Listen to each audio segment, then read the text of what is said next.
Hello everyone, we are Rodrigo and Costas, both from Tampere University, and we will now present our work called On Measuring Popularity Bias in Collaborative Filtering Data. The effect of having few data items responsible for the majority of ratings in a collaborative filtering recommendation, and the complement of having majority of items responsible for few ratings given by the users, are usually referred as popularity bias. In the first row of the picture we see the thresholds of 20 and 80% for the number of interactions associated to each movie in Movie Lens and Netflix datasets. The first region on the left is known as short head, and the one in the right is known as long tail.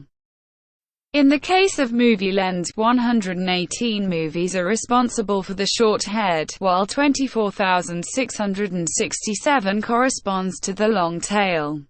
In terms of proportions, 0.4% of movies concentrate 20% of ratings, while the same amount is spread along 92.3% of them. The same ratings are plotted again in the second row, but this time grouped by users.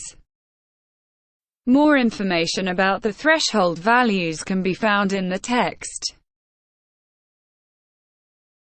In order to measure the average proportion of each region per user, we propose mainstreaminess. It iterates through each user of the dataset, measuring the proportion of short head, long tail, and the remaining region, named medium tail.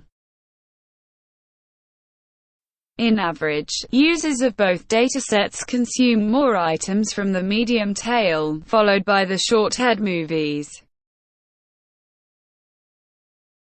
We now want to evaluate the same proportions in a recommendation experiment, and we decided for the state-of-the-art approach for collaborative filtering reported in literature, based on variational autoencoders.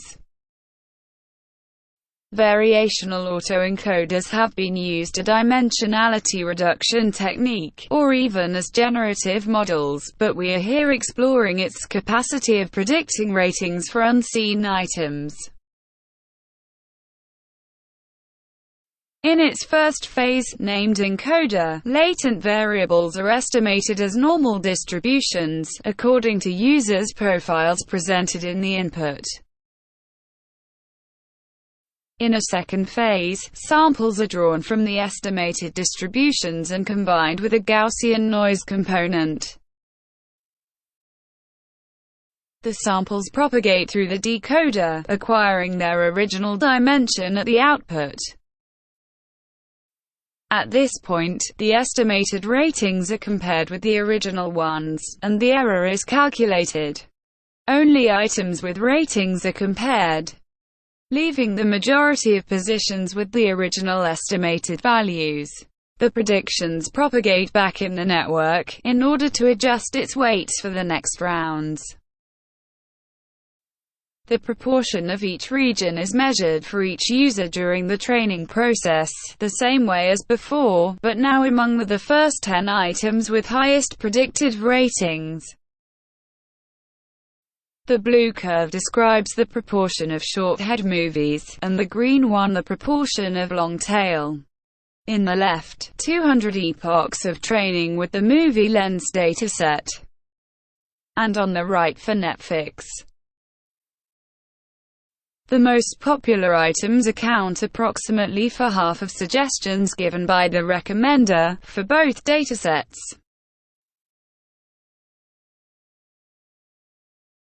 We consider popularity bias as originating both from the data used for training recommenders, as well as from the inner operation of the applied algorithms.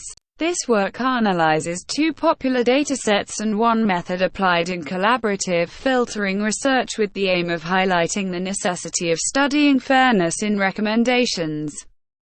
Variational autoencoders recommenders suggest majority of short head items during the training phase, promoting a snowball effect of isolating unpopular items and increasing the visibility of popular ones.